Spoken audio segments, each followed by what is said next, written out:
Now, I need you to patiently follow along. I'm going to define the parameters we are going to supply to this function. Now, these are the parameters that will supply to this function where we want to deposit, we want to supply assets with flash loan or repay assets with flash loan. I'm going to explain them one after the other. This is the address of the M token. Now, you remember the IM token interface here that I said I'm going to explain later. This is the address. Please just bear with me. I will still go over it. Now, this is the flash token. Now, this is the asset we want to borrow from aave, the flash token address. The flash loan amount, the amount of flash loan we want to borrow. This is the amount we want to deposit, supply amount, and the borrow amount is the amount we want to borrow from Moonwell against our collateral. Swap params is a struct, and I'm going to define that struct now. This struct contains all the parameters regarding our swap. Now, I'm sure you're quite observant, you will notice that when we want to define the supply amount, I'm using int 256. This is an integer that can be negative or positive. Now, as you proceed, you see the essence of using int 256 here instead of doing 256. I'm going to come up here now.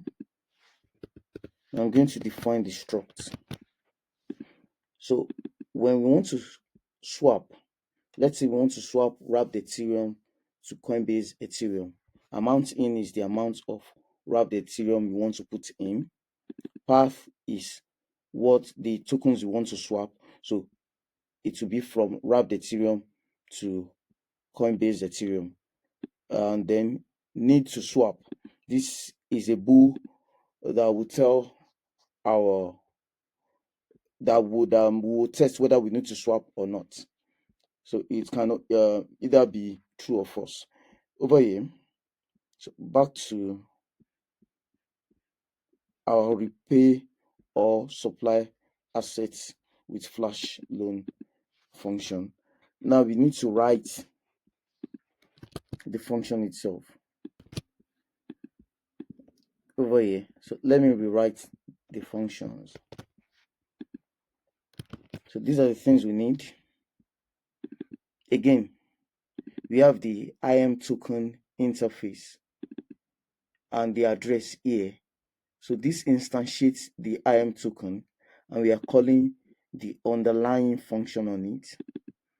Then we are encoding this data that contains M token, underlying assets, supply amount, borrow amount, all the params we supply, the swap params, we are encoding it into the data. In this data is included in the params we are using, in the parameter we are using to call the pool contract on aave.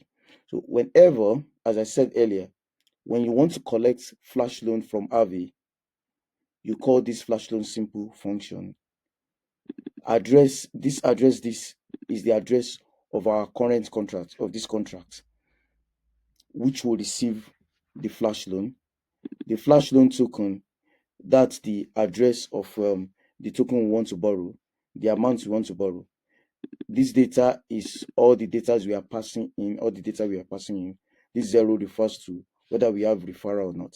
Now, let me quickly now explain this IM token. Back to the Moonwell documentation page, and I need to show you this. So you can see the list of Moonwell contracts on Base.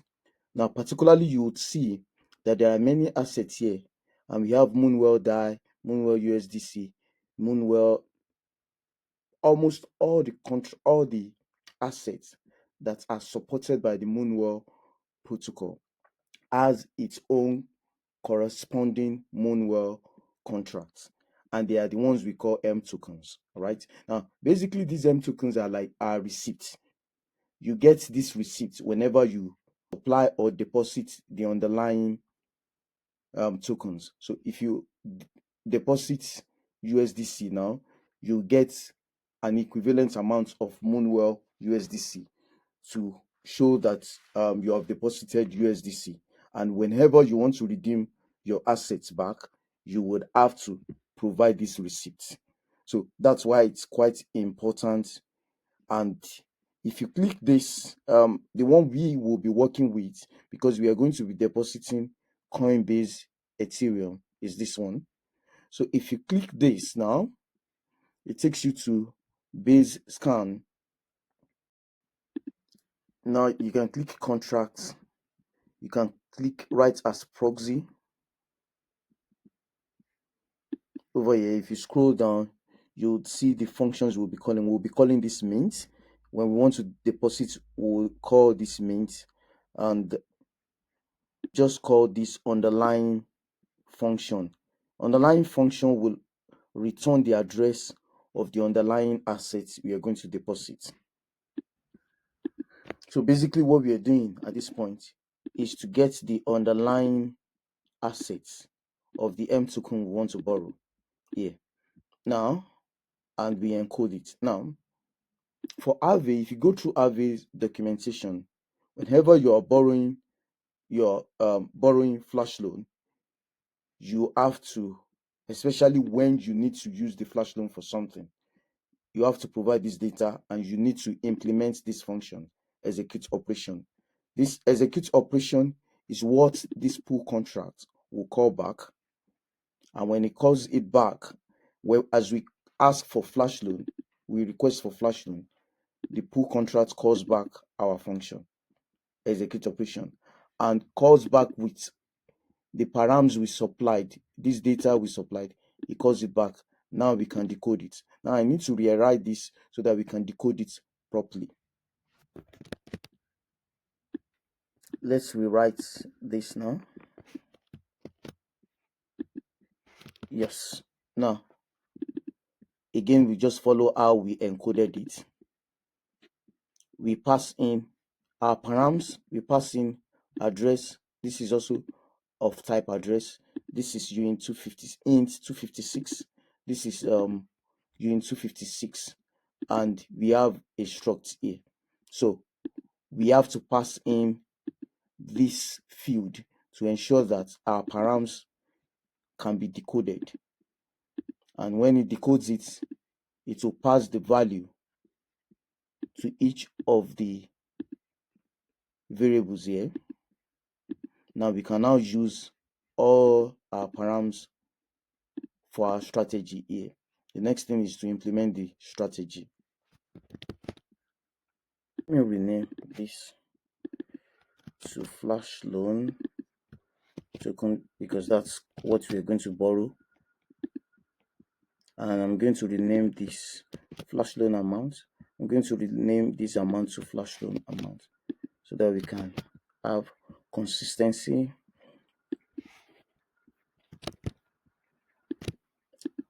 I'm going to now rewrite this last 3 lines accordingly. Now, our total debt, we can console log it. Console log comes from this library. Yes, from Forge library console. So it helps us a lot to debug. So I'll be using that over here. So flash loan amount plus premium is our total debt. Over here. Now our flash loan repaid function has 2 params now. So I need to go and update the event here. You have 2 flash loan amounts and total debt.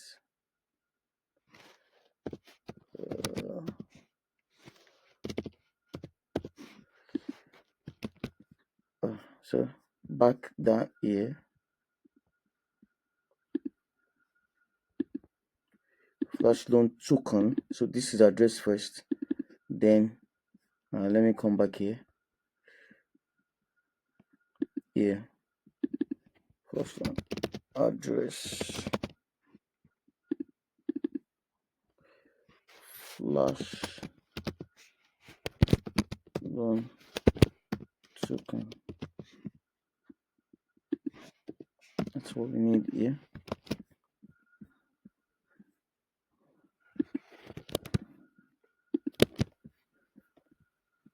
Now, for us to supply the deposits on Moonwell, there are times you may want to deposit token and we may not need to swap. Let's say we want to deposit wrapped Ethereum. We can easily get that. So we may not need to swap. And there are times that, especially now that we want to deposit Coinbase Ethereum, we may need to swap. So we should be able to support both cases. So if need to swap is true, we are going to do some things, and if it is false, we'll do something. So I'm going to lay it out like this. So the first token in the path will be our token in, then swap params path 1 will be the output token we are interested in. Now, I like to make my internal functions, I like to write them like this. Since this is an internal function, let me put some underscore there. Yes, it makes it easier for me to identify. All right, now quickly I'm going to also expose this internal function such that for any reason at all I may want to call it just to swap, and I'm going to make it an external function. External function is going to return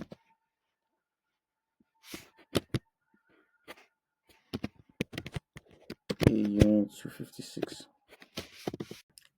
Let's spell this correctly. External. Yes. Now let me define the parameters that it will be taking. So it's exactly like the internal function. All right. Then we'll be calling this internal function from the swap on aerodrome v2 external function. So sorry, I need to paste it inside here. Yeah, then I need to delete this because it means we are defining our parameter, but we don't need to. All right, now visibility is quite important in Solidity. Internal functions are functions that can be called by other functions within the contract itself. So this underscore swap on aerodrome v2 can only be called within the contract itself. I'm exposing it because we would need to be able to call it outside. So we can use the contract to just swap and withdraw our swap.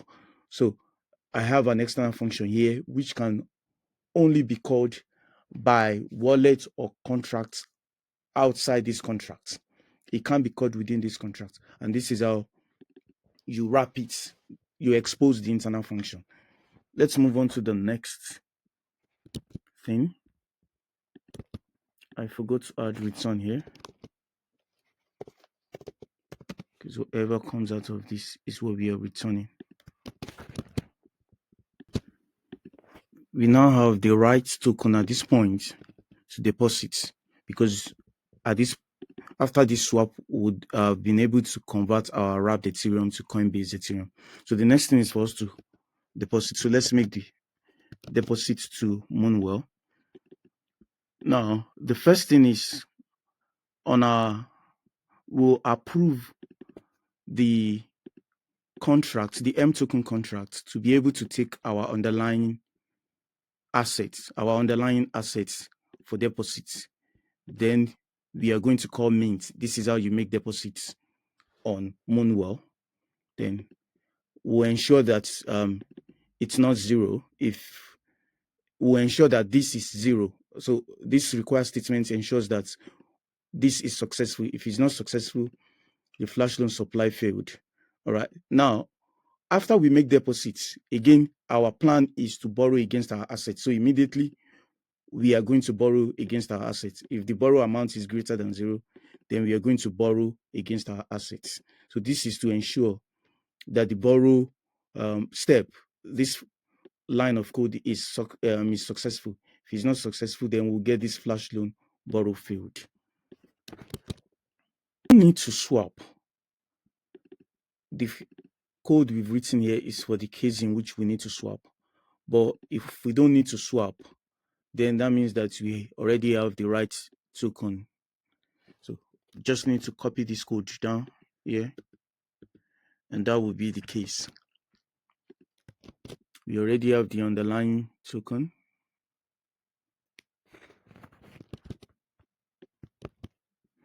Now this amount has to be the supply amount we provided in the data here. So the supply amount. Now don't forget this supply amount is int 256. That means it can be negative or positive.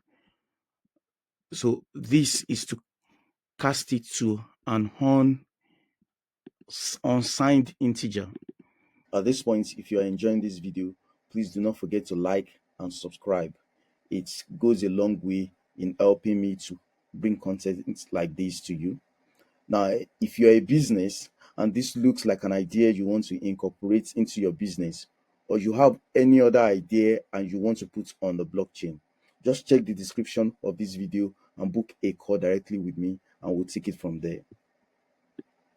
If you're a parent or you always have children around you, you need to check SeekerQuest out, seekerquest.com. It allows you to generate fun and educative activities for your kids. So it allows you to add profiles for your children depending on their age group. You can select game or math or brain teaser, riddles, or puzzles for them, and select difficulty level. Then you can generate an activity that helps them to learn while they're having fun. Now you can even share their response with us, and their response will be validated with AI. So it's quite interesting. Now you can also share this response if you're impressed with what they have done or what they have created, because you can also upload a picture. Then you can share this on the WhatsApp or other platform with family and friends to see how well they are doing. So you really need to check out seekerquest.com. It's still in beta phase, but please check it out. You don't need to sign up, but we encourage you to sign up. It allows you to access all the features of the platform. At this point, we'll be able to supply tokens to Moonwell and deposits with Flash Loan. But if we stop here, that means our deposit on Moonwell is gone, because we will not be able to repay our loan and withdraw what we've supplied. So that means I'm going to come down here to implement the functionalities to repay the loans we've borrowed. So we have an internal function here to repay the loan. So what this takes, it takes M token address of the assets we've borrowed and the amount we want to repay. Now we get the underlying assets of this M token.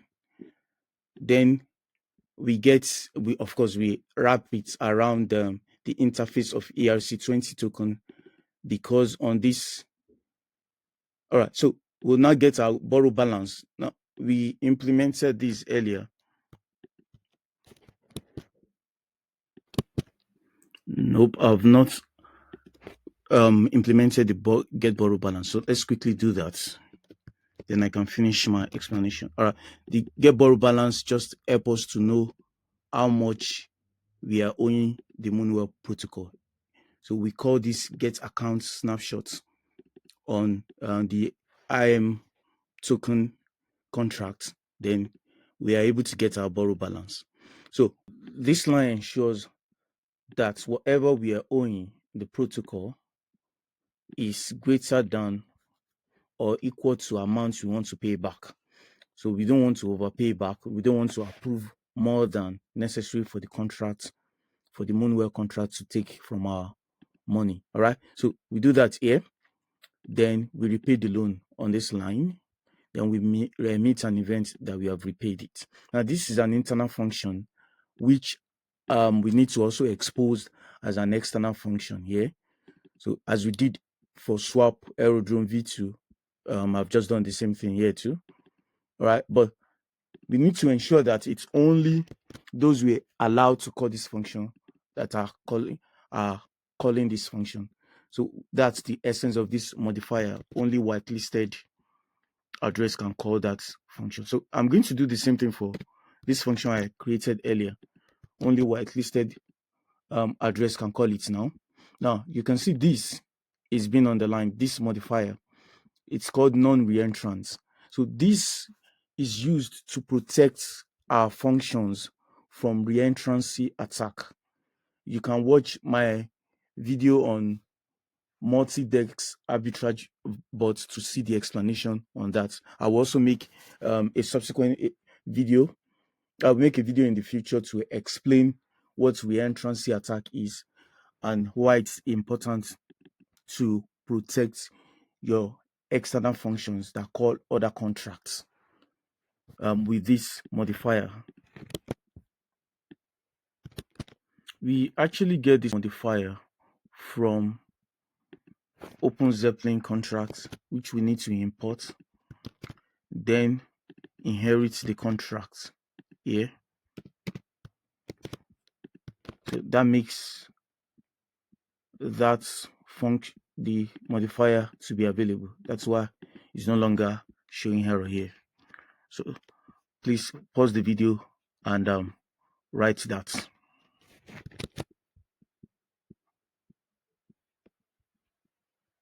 I'll show you why we use a signed integer for supply amounts. So we use int 256 instead of unsigned integer using 256 for this one. Now it's because we should also be able to use this function to repay whatever we have borrowed, since we need flash loan to also repay. So we are going to come here now and test. If supply amount is less than 0, that means we need to repay. Otherwise, if it is greater than 0, that means all we have to do, all we are interested in is taking flash loan to make a deposit. So this is where we are going to implement repay with flash loan,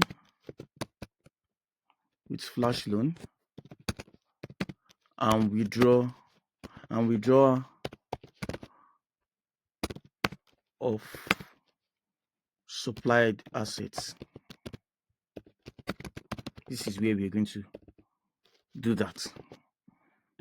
So here, so now the same thing, we have to do the same thing here too. If the supply amount, because this is whether this test, if we need to swap before we make our deposits or repay flash loan.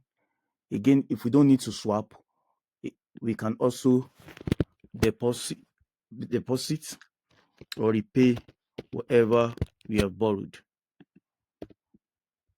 So that's the essence of using a signed integer for supplied amounts.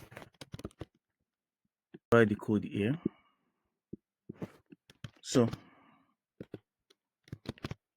this is what we have. The first thing is to repay back. We are calling this internal function we've created earlier, which is to repay whatever we are owing, and we are going to log it just to be sure. Then we are going to call this withdraw supplied assets function. We are yet to write that. So we are going to withdraw our deposits so that we can pay back the flash loan, as I explained earlier. I'm going to do the same thing here too. the same thing, we repay. All right, so the next thing is for us to write this withdraw supplied asset function. Let's write that. Let's implement that down here. Here is better. All right. So it's an internal function, and what it takes the address of the M token and the amount we want to withdraw, instance of the Moonwell controller contract, and I have just defined it up here. So I created, it's a public variable here, and I just initialized it in the constructor. Now the interface needs to be wrapped around the controller address. The controller address is part of the parameters that we are going to supply to this contract at the point of deployment. So this is it. Now we can call get account liquidity on it. Now there are a couple of other contracts, a couple of functions that we've called earlier, and we're yet to define it. So let me define this get balance of underlying token assets. I'm going to come here now and define it here. So all it just tells us the amounts we have deposited in the Moonwell contracts, but we need to specify the M token we are interacting with. There is still something missing here,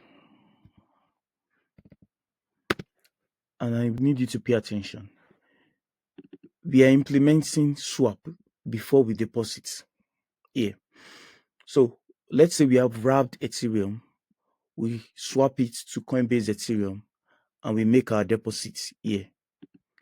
So after making our deposits, we immediately borrow against our deposits, which is also in Coinbase ETH.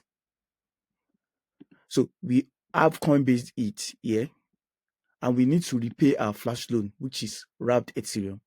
So we need to make a swap